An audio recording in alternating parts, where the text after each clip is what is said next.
side hustle is a lack of commitment. It shows your lack of commitment. That's what I'm going to talk about today. And I'm just thinking about myself, really. Like, I think about what I've done over the years, what I've tried to do, what I've really not done when it comes to business. I'm in a place right now where I'm making a new commitment. I'm doing something different, and I had to go all in with that. But I think back to many, many years ago when I first started my business was about 6 years ago, 5 years ago, five and a half, whatever. And really, what I want to talk about is the years prior to that where I didn't really make a move, where I wasn't committed, obviously, in retrospect. I did a lot of things. I had what I would call, there's a term called entrepreneurial spirit, where you just are like the visionary, the person who has ideas, creative. They come up with new things and then they go do it, and that's kind of a value or a part of your character. And I thought I had that. Well, I had some of it. I had some of the spirit. So, but there's a big difference between having entrepreneurial spirit and being an entrepreneur, because an entrepreneur has actually done it. They've taken the steps, they've taken the actions. Doesn't mean they were always successful. Hopefully, at some point, you do become successful, but the reality is you really have to fail your way to get to where you want to go and to get to that level of success. But how many times have you had a quote unquote side hustle or had a job on the side that was more than just a hobby? It was like something that you were going to make money doing. Let's say that. Let's say you had a full time job, the 40-hour a week job, but you did this thing on the side to make some money. I mean, there's tons of things that you could do, especially in this day and age in the internet space. I mean, ever since eBay was started back in the guess that was the mid to late 90s. That was like the dawn of the side hustle age, whenever you could start up a business, an online marketplace, and just sell stuff, whether it was just junk you had in your house or actually become some type of online retailer where you would buy and resell stuff. I mean, I think back to those days when the internet was still pretty new. I think about eBay, and I had a little side hustle going on. I had some things. I remember buying a, let's just call it a box of junk. Actually, I think it had Ginsu knives in it. If anybody remembers what Ginsu knives are, it's like a TV infomercial where you could buy these knives that would just slice through a tomato like that. And so I think I found it on eBay, where it was basically this whole box of Ginsu knives was just one of the things. Random stuff. I don't know. It was like yo-yos and I don't know what it was. And I thought I was going to buy this stuff and repackage it and sell them individually or in smaller packages and make money off of it. I'm like, I'm going to create this little side hustle where I'm going to make some money on eBay, right? Now, a lot of people have done that and done that very successfully. So I am definitely not knocking the example I'm giving, but what I'm talking about is having a side hustle and being committed to it. And to me, literally, the definition side hustle means you're doing it on the side, which means you're doing it. Uh, it's not your main thing. How committed can you really be to something that is not your main thing? That's the point I'm trying to get across when I try to articulate this thought. And if I go back and look at myself and give you that example from the dawn of the eBay age, and I probably even had dial-up internet at that point. I was a little behind, um, still living with my parents in college, trying to do the side hustle. Um, I did a side hustle as a DJ. That was a little side hustle. I was the first person out of my friend circle that got a CD burner, right? So, hey, I got gray hair. Obviously, I'm a little older than than I may look. I don't know. Maybe depends. But yeah, blank CDs. First pack of blank CDs I bought $5 a piece.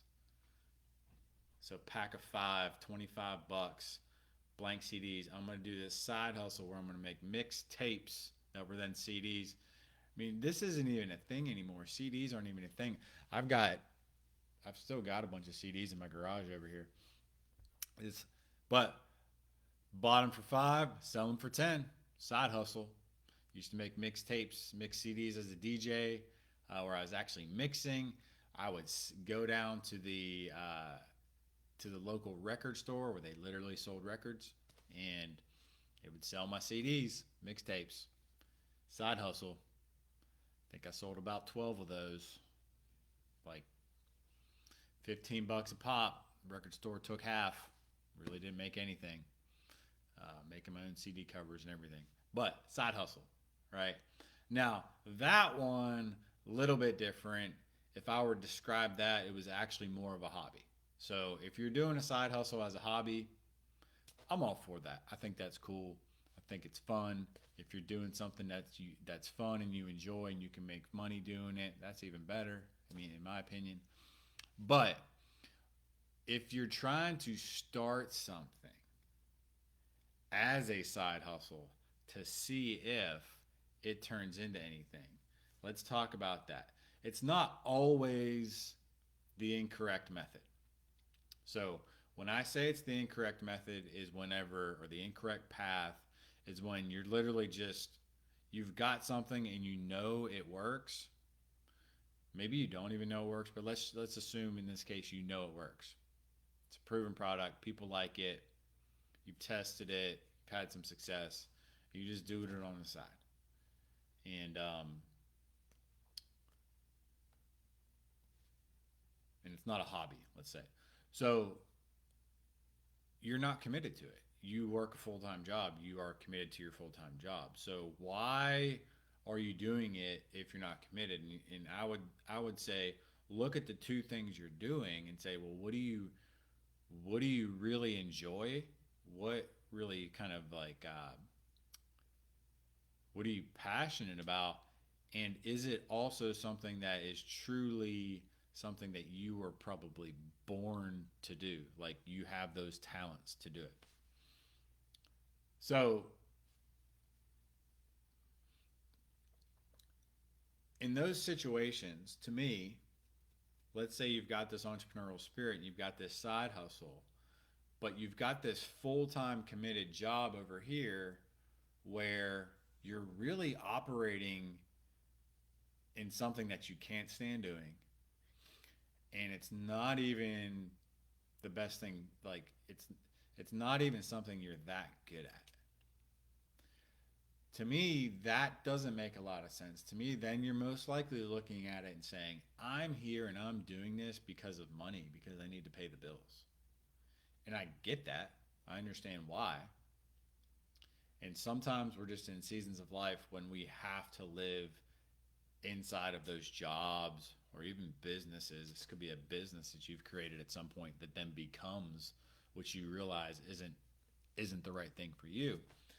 And if you're in one of those seasons, or if you're in one of those jobs or companies that you've built, I would say that's okay. But what are your plans to get out? Because if you don't have a plan to get out, even if it's going to take you a couple years, you're never going to do it. You're never going to go down that side hustle that is truly what you're passionate about and truly what you're called to do. So you got to come up with a plan for that, in my opinion. Um, the other thing is if you're trying to start something, and this is where I pick up my own personal failures over the years. If you're truly trying to start something that's going to be a business, let's say this is something that you're like, hey, I can do this. This could be my calling. This could be my income for the rest of my life. This could cause me to, change careers or leave my current job. This is the trickier situation because if you're doing it as a side hustle, and let's say you're not even making money yet, let's say it's just an idea. This is where it was with me years before I started my own business. I did this many times where I spent some time, whether it was, sometimes it was hours, sometimes it was weeks, um, trying to figure out how I could create this business that I had come up with. And I had a couple of different business ideas before I actually finally bit the bullet and created a business. And I'm an analytical person. It's a gift and a curse because for me it's a gift because I'm good at analyzing things, and I spent my whole career before I left and started my own business analyzing for other people, as a financial expert, as a CFO, as an accountant, financial analyst, all these different roles in those fields. And there's a concept called analysis paralysis, and that's really what had hit me when it came to truly exercising my entrepreneurial spirit and becoming an entrepreneur. And whenever I would put that side time in to creating something, I never had enough time. But what I learned was that I just wasn't committed. I mean, I just was not fully committed. And it really is difficult whenever you've had success working for somebody else, yet you have an entrepreneurial spirit. Because as I got older, I got into my mid to late 30s, and I just got continually fed up with working for somebody else. And it really had nothing to do with the person or the people that I was working with. It was something inside of me that was saying, go do something on your own. Go take that entrepreneurial spirit and use it more and use it for yourself to create something that is from you. And it took me a couple different career changes or job changes to realize that that was the only thing that was going to fulfill me. I went from Fortune 500 companies on down to almost startup considered type companies, very small. Last company I worked for, we only had like 12 or 13 employees when I started. And my self-awareness started to increase as I got older in my career, and I had a couple. I changed companies a few times. I realized that my unhappiness was really from me and then entrepreneurial spirit not being used as much as it really needed to be. And so for me, I had to get to a point where I just left completely. I had to quit that job because I realized that the side hustle thing was not going to get me where I needed to go. I was never going to be able to put in enough time to truly commit to that while still serving somebody else. You can't serve two masters. In this conversation, we're talking about the master that gets you paid, right? Even if you got a side hustle, I mean, typically you're going to be making less because if your side hustle ever flipped and you were making more than your main income stream, wouldn't you just leave at that point? Because if you're working for somebody versus working for yourself, I mean, why would you want to do that anymore? But the truth is, I don't know of anybody. I'm sure it's happened that has like let the side hustle like slowly grow and like in 10 years it finally became something. I mean, I don't know. Maybe it does. Maybe I just don't know those people, but I just kind of doubt it because if you're passionate about something, you have to go all in. That's what I learned. So flashback to when I first started the business, I had to leave completely. I had to quit, go without a job. And that freed up my mind to really get into a creative space.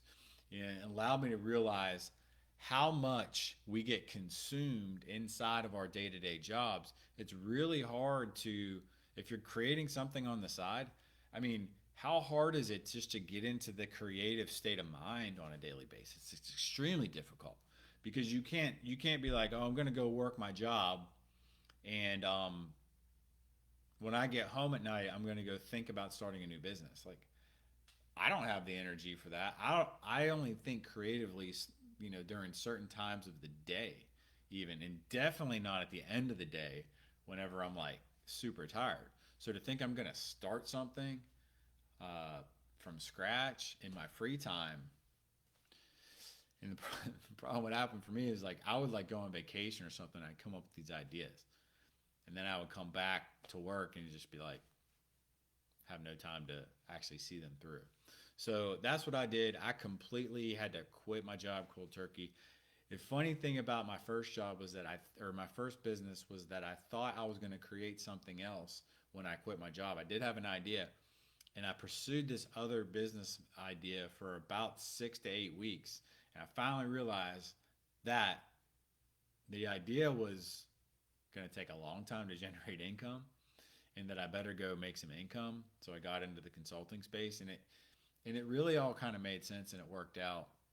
But again, the really that lesson is your level of commitment is going to be questioned if you're doing something on the side or if you're all in. And I'm not saying you can't do it, you can't start something on the side. It's not impossible.